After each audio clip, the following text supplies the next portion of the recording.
다른 생각하고 있었는데 이게 또 정은경이 얘기를 또 하라고 하시니 그 얘기를 잠깐 하고 넘어가겠습니다. 자, 정은경이가 이제 보건복지부 장관 어제 이제 인사청문회가 있었어요. 제가 분명히 그 예견을 했습니다. 국민의힘이든 민주당이든 분명히 정은경 그년 시작을 방역 영웅으로 지칭을 하고 시작할 것이다. 네, 다 그랬어요. 어느 연놈 하나 방역에 대해서 지적을 한 인간 한 명도 없었습니다. 그게 무슨 뜻이냐? 그거는 앞으로 이 백신 피해자들, 유가족들을 완전히 무시를 하겠다라는 그런 뜻으로 받아들이면 되는 거예요. 그게 이제 왜 이제 그런 생각을 하느냐? 그거는 뭐 이제 그동안 우리가 이제 겪어온 여러 가지 일들, 그리고 얼마 전에 그 이재명이가 뭐 참사 유가족들 불러서 뭐 면담을 했다 하더라고요. 저는 뭐 별로 관심이 없어서 오라 해도 뭐 가지도 않았겠지만, 근데 이제 거기에서 왜 이 백신 유가족들을 뺐을까? 라는 의문들을 또 많이 가지고 계시더라고요. 간단합니다. 지금 특별법 통과됐잖아요. 그 특별법을 누가 통과시켰을까요? 이재명이가 통과시키라고 해서 통과된 겁니다. 정청래가 법사위원장 하면서 이거 안 돼 하고 나가리 시키고 이소위로 보냈는데, 야 이거 이재명이가 그때 대표였잖아요. 이재명 대표가 통과시키라고 해서 했는 건데, 왜 이소위 법사위에서 제2소위원회로 넘어간다는 거는 폐기된다는 뜻이거든요. 근데도 갑자기 살아나가지고 본회의 회부돼서 그냥 통과를 시켰어요. 거기에 대해서 반대하는 인간들이 없었습니다. 그리고 최근에 이제 최보윤이하고 뭐 이렇게 이 인사청문회 준비를 하면서 자료를 좀 달라고 해가지고 이야기하던 중에 특별법 이야기가 나왔습니다. 제가 최보윤한테 물어봤어요. 야, 니네 당신 그 백신협 들어봤냐? 그러니까, 아, 들어봤다는 거예요. 이 새끼 어디서 사기를 치고 있어? 처음 들어보지. 그러니까 아, 자기가 특별법 뭐 어쩌고 저쩌고, 특별법 얘기한다는 거는 우리 모른다는 얘기잖아요. 그래서 제가 특별법 이야기를 하길래 특별법이 어떤 문제가 있는지, 왜 필요가 없는지, 왜 이 쓰잘데기 없는 이 겉껍데기밖에 없는 그런 법인지에 대해서 제가 또 설명을 해줬습니다. 대답을 못 하더라고요. 왜냐하면 이미 그 의약품등 안전에 관한 규칙에 이미 해줘라라고 나와 있는 거거든요. 그냥 그거 당신들이 법을 지키면 되는 거다. 국회의원 당신들, 정부 기관, 니놈들이 이 법을 지키면 특별법 이딴 거 필요 없다. 근데 니네가 법을 지키지 않으니까, 스스로가 법을 인식을 아예 못하고 있으니까 없는 법을 또 만들어. 근데 그 법이 이미 있는 거야. 그 법이 있는지 없는지도 니네가 모르지 않느냐. 그러고도 당신들이 보건복지위원회라고 할 수 있느냐. 아무 말도 못하죠. 그 뒤로 연락이 딱 끊겼습니다. 그리고 저도 차단을 했죠. 더 이상 그 인간들하고 뭐 별로 이야기하고 싶지는 않고, 그 정은경이 얘기를 이제 먼저 드릴게요. 되게 심각한 이야기거든요. 정은경이가 무슨 얘기를 했냐면, 자기가 보건복지부 장관이 되면 처방 그러니까 처방을 성분 처방을 하겠다. 지금 우리나라는 진료는 의사에게, 약은 약사에게 이러잖아요. 근데 그게 사실 안 그렇거든요. 진료를 의사에게 받으면 의사가 A 약을 처방을 하면 약사는 A 약을 처방을 해야 돼요. 약을 지어줘야 돼요. 근데 인연이 나와서 한 이야기가 뭐냐면 성분 처방을 하겠다. 그러면 그 얘기가 뭐냐면 A라는 약을 의사가 처방을 하더라도 약사가 그 A라는 약하고 성분이 비슷한 약 아무거나 처방을 할 수 있다는 얘기예요. 그게 뭐 똑같은 거 아니야 라고 생각하실 수 있지만 그게 그렇지가 않습니다. 약이라는 거는 정품이라는 게 있어요. 예를 들어서 A라는 제약사가 B라는 약을 만들었어. 그러면 그 특허가 기본 20년 가거든요. 그 약은 A라는 회사밖에 못 팔아. 근데 20년이 지나면 이게 특허 기간이 풀리잖아요. 그러면 뭐 C, D, E라는 애들이 이 약이 잘 팔리니까 그 약을 비슷하게 카피를 해서 만듭니다. 그거를 이제 제너릭이라고, 이제 카피약 들어보셨죠? 이게 간단하게 설명드리면 탈모약이에요. 탈모약. 탈모약을 저희가 이제 탈모 탈모인들이 되게 많거든요. 탈모약을 병원 가서 처방을 하면 되게 비싸요. 그 한 달 먹으면 65,000원 막 이러거든요. 근데 이거를 인도에 있는 그 카피약 만드는 데서 직구를 하면 6만 원이면 1년 넘게 먹습니다. 10배 이상 싸요. 근데 그 문제는 이제 정품하고 카피약하고 그 효능이 80% 정도 차이 납니다. 80%. 그러니까 A라는 약이 효능이 100%면 카피약은 80% 정도밖에 안 돼요.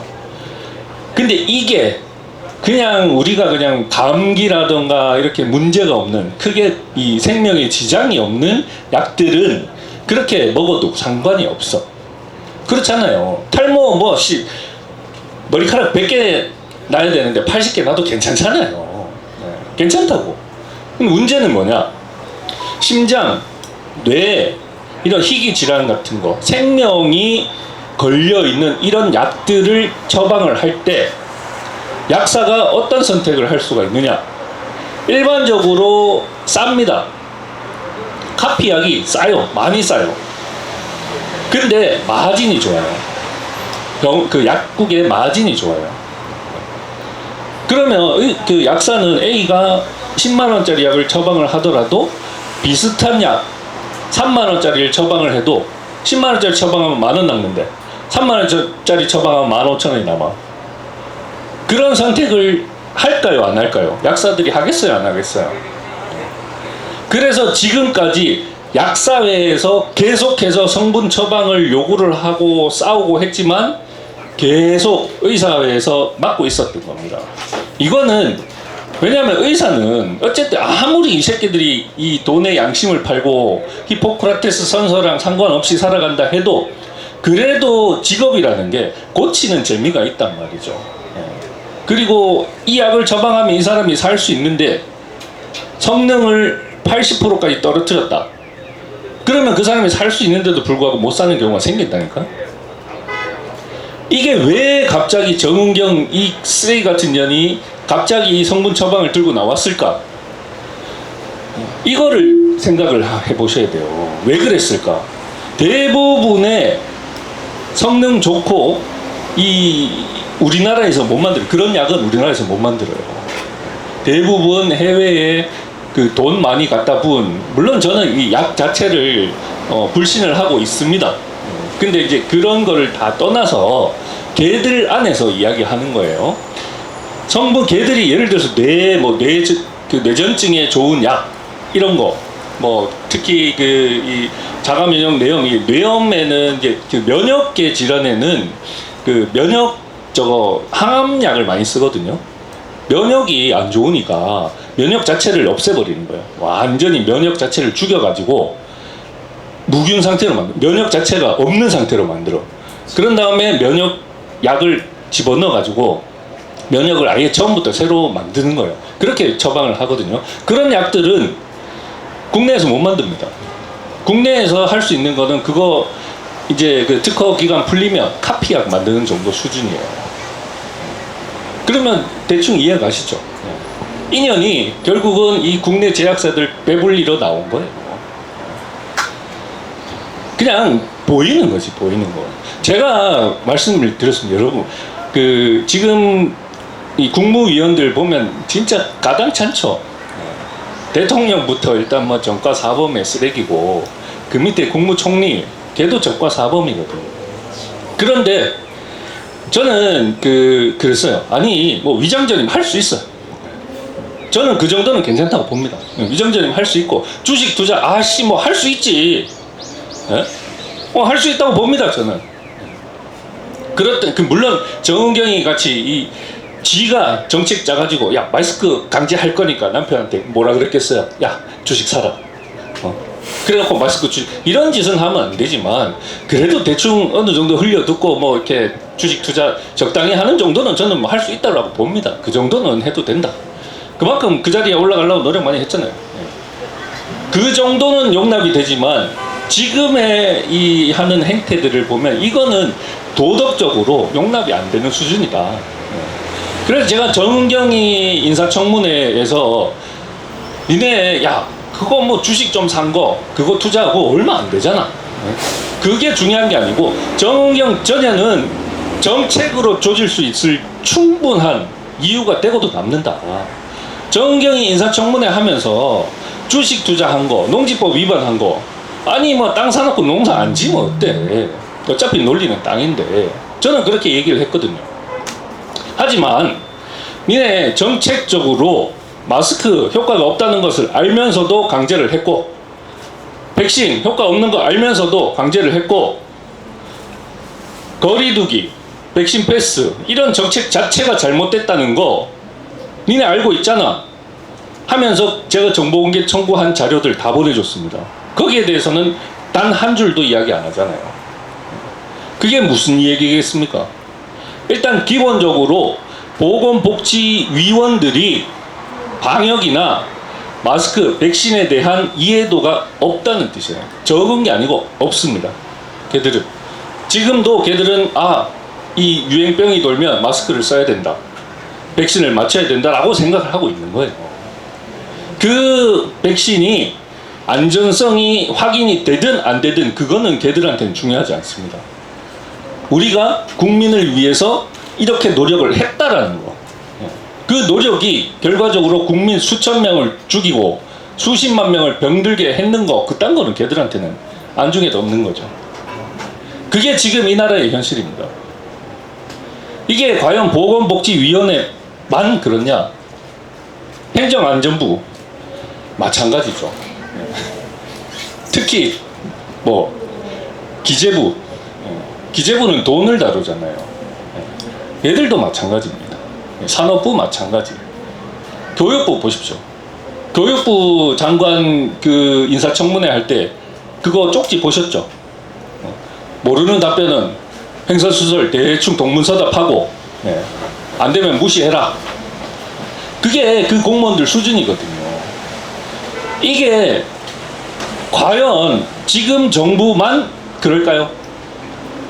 이전 정부, 그게 저는 좌파 우파를 떠나서 박근혜 정부, 걔들은 그때 공무원들이나 지금 공무원들이 달라진 애들이 있습니까? 인사이동 빼고는 그 자리에 다 있어요. 걔들 수준은 그대로입니다. 이게 문제라는 거죠. 저는 정은경이가 분명히 보건복지부 장관이 될 것이다 라고 이야기를 했고, 결격 사유가 없잖아요. 어제 혹시 그 인사청문회 보신 분들 있으신지 모르겠지만 저는 막 짜증이 나가지고 진짜 그 짧게 올라온 쇼츠 이런 거 막 그냥 뜨는 거 그냥 한 몇 개 보기만 했는데, 결격 사유를 발견했습니까? 아니 대통령이 사기 전과에 음주운전에 이런데 보건복지부 장관이 뭐 그거 주식 투자 좀 했다고 그게 결격 사유가 되겠어요? 안 되지.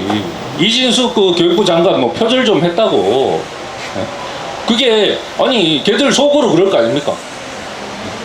감선우 보십시오. 갑질, 뭐 갑질 좀 했다고, 내가 국회의원인데. 야 그러면 대통령은 저 새끼는 검사 사칭도 하고 음주운전도 하고 막 사람 죽이고 이랬는데 내가 도대체 뭘 잘못했냐 이런 생각 안 하겠어요? 얼마나 억울하겠습니까 걔들이. 그게 지금 이 대한민국의 수준이라니까요. 그냥 나락으로 떨어진 겁니다. 나락으로. 그게 표준이 됐어요. 지금 대한민국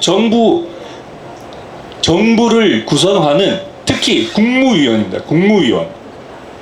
대한민국의 모든 정책을 결정하고 입안하는 국무위원들의 수준이 그렇게 정해진 겁니다. 그런 수준을 가진 국무위원들을, 그 다음에 국회의원들, 그 국무위원들이 대부분 지금 국회의원 겸직이잖아요.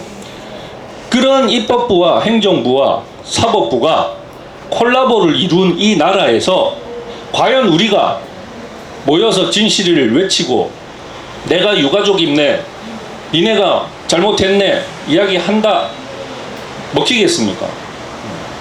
분명히 저는 분명히 제가 생각했을 때 이 싸움은 분명히 수면 아래로 분명히 깔아앉을 겁니다. 그런다고 해서 우리가 뭐 달라질 건 없잖아요. 이미 우리는 수면 밑에 있었지.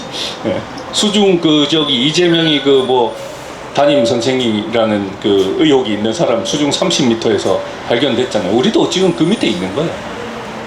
저는 이제 앞으로 우리의 싸움이, 저는 지금까지 우리가 해왔던 이 방식이 틀리지 않았다라고 생각을 하거든요. 이거를 계속 고수를 하되 이제는 우리가 유족 단체에서 벗어나야 된다. 유족 단체를 벗어나서 이제는 진짜 시민 단체로 거듭나야 된다라는 생각을 합니다. 유족 단체는 그래도 약간의 그 감성에 좀 기대는 것도 있고, 그 다음에 뭐 이렇게 피해자 임례하는 이제는 그런 거 소용없다. 우리의 권리는 우리끼리 이제 소송을 통해서 찾는 수밖에 없다.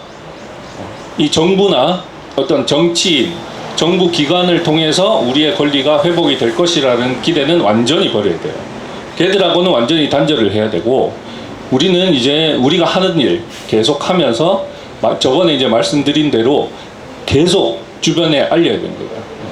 저도 이게 유튜브 그 이제 라이브 방송을 하면서 보면은 사례들이 많이 와요. 여기저기서 이게 라이브 뭐 동시 시청자가 요즘은 그래도 좀 늘어가지고 15명에서 20명 정도 되거든. 이 집회가 지금 우리가 한 20명 평균 되잖아요. 이 집회를 저는 매일 하고 있다라고 보는 거지. 여기 안 계신 다른 분들을 상대로. 이게 적은 효과는 아닙니다. 거기에 의사 선생님도 한 2-3분 들어와서 의견 달아주시고 하거든요. 그 의사 선생님들이 자기 아는 분들 그 노트 번호도 지금 제보해주고 계시고 그렇게 관심이 있습니다. 이 싸움이 우리가 지금 하던 대로 계속 한다는 거는 제가 봤을 때는 저 정부에 있는 저놈들한테는 굉장히 큰 어려움이 되는 거고, 특히 제약사들. 이 제약사들의 싸움은 미국에서 지금 많이 하고 있잖아요. 그것도 기대하기는 힘듭니다. 로버트 케네디 주니어도 지금 오늘 내일 해요. 저 새끼 언제 죽을지 모릅니다. 그러니까 이거지 이제 쉽게 우리같이 백신을 반대하는 거기는 이제 의사들이 많아요. 의사들이나 이런 사람들은 로버트 케네디 주니어한테 강경한 요구를 많이 합니다. 몸살이지 말고 할 수 있을 때 싸워라.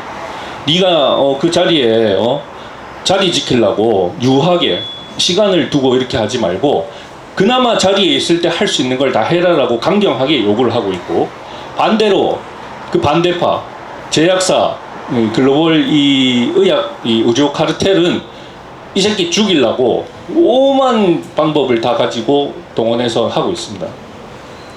그리고 뭐 이게 특히 트럼프도 지금 상태가 많이 안 좋아요.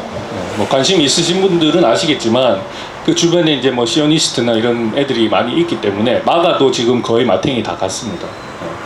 그러니까 특별하게 우리가 이 외세의 어떤 기대를 걸 수 있는 부분은 크게 많지가 않다.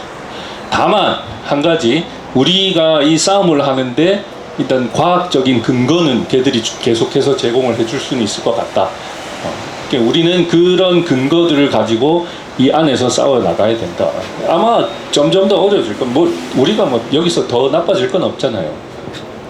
하지만 나빠질 게 없다는 거는 좋아질 일밖에 없다라는 이제 생각으로 앞으로 계속해서 싸우면 될 것 같습니다. 이 더운 날씨에 또 참석해 주셔서 감사합니다.